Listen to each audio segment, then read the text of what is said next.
Hello everyone, we are from Group 7 and the The topic we're about to tackle is the Aristotelian ethics. from the book 1 of Nicomachean ethics. By the way, I am Meara Balahay, And I'm Rhona Mahinlo, and we are your reporters in this topic.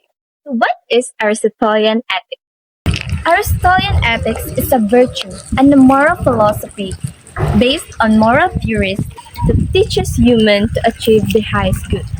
It is developed by the ancient Greek thinker Aristotle, primarily in his work Nicomachean ethics.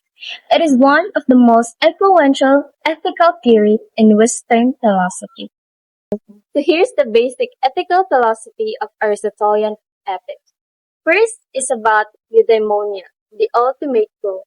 It is from the Greek word for happiness, flourishing, or living well. Eudaimonia isn't just about feeling good, but something more about being good or living well by fulfilling your potential as a human being and living a life with reason and purpose. It is achieved by these three elements, the purpose, potential, and a virtue, that works together to create a life of eudaimonia, which is our purpose provide us direction, our potential drive us to grow, and a virtue ensure us to act in ethical behavior. The excerpts state that the Nicomachean Ethics is one of two main works of Aristotle on ethics. The first of its 10 books tackles the idea that every inquiry or action aims at some good, and the question about happiness or eudaimonia, the highest good for man. The excerpt explains that this is a fundamental statement. It is clearly identifies eudaimonia as the ultimate aim of human life and the central focus of Aristotle's ethical inquiry. Second one is about virtue, the golden mean and examples of virtues and vices. The reason why Aristotle believed that virtue are character traits that allow us to flourish because they enable us to make the right choices and exercise our rationality and promote social harmony like justice, fairness, and compassion. The golden mean means that finding the right balance in our actions and emotion in every situation. Important note that golden mean isn't a strict mathematical average. It's more about finding what is appropriate or virtuous in a given situation. Example, what's mean for another person might be different for another. Finding the golden mean is the key for virtuous action. Virtues are seen as character traits that lie on a spectrum between two extremes, excess and deficiency. Excess refers to having too much of a particular quality or behavior. It's when a virtue is taken to an extreme, leading to negative consequences, just like how acting without considering the risk or recklessness. Deficiency refers to having too little of a particular quality or behavior. It's when a virtue is lacking, leading to negative consequences. Example is being too afraid to act. Excess and deficiency are terms refers to the extremes of behavior or feeling that are unbalanced or inappropriate. The third one is phronesis. It is often translated as practical wisdom or prudence. It is an ability to make a good judgment or decision in every real-life situation. Phronesis isn't just about knowing facts or theories. It's about understanding on how to apply that knowledge in practical ways. In developing phronesis, Aristotle believed that it is developed through experience, practice, or reflection. It is not something you can learn from textbook, but it is something you cultivate over time by making decisions and learning from your mistakes. Why reason plays a crucial role in phronesis?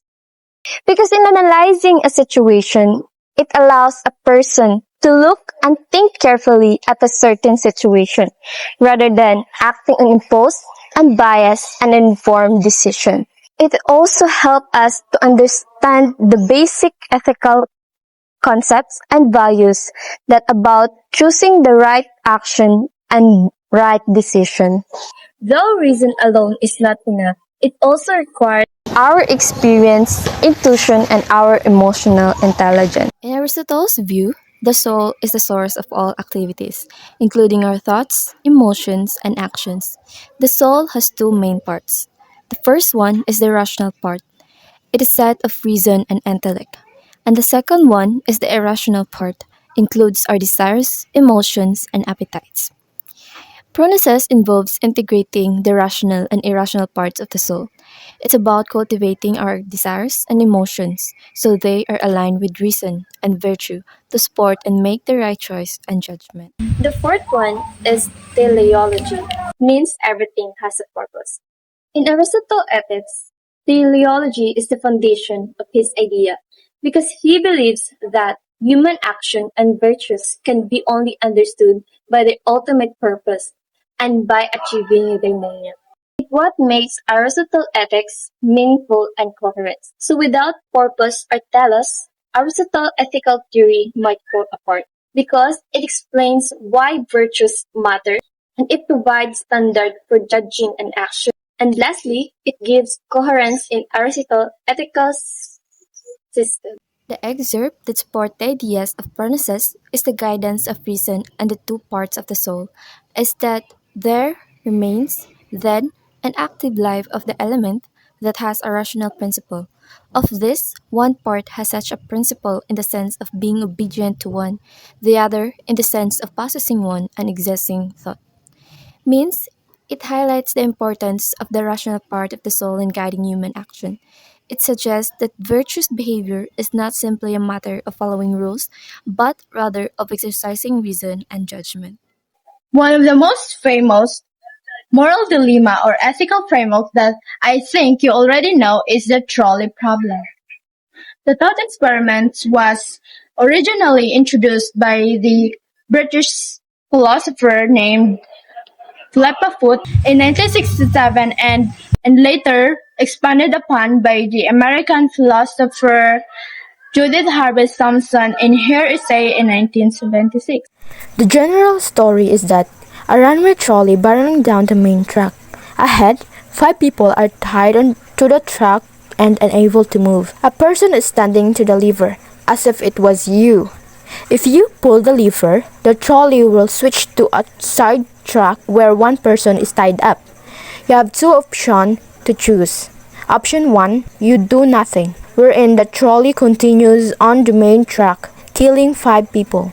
You are not actively responsible for their death, but you fail to save them. The option 2 is if you pull the lever, the trolley switches to the side track, killing only the one person. You are actively responsible for the death of that person, but you save the 5 people. This scenario presents a choice that sets two conflicting moral duties against each other.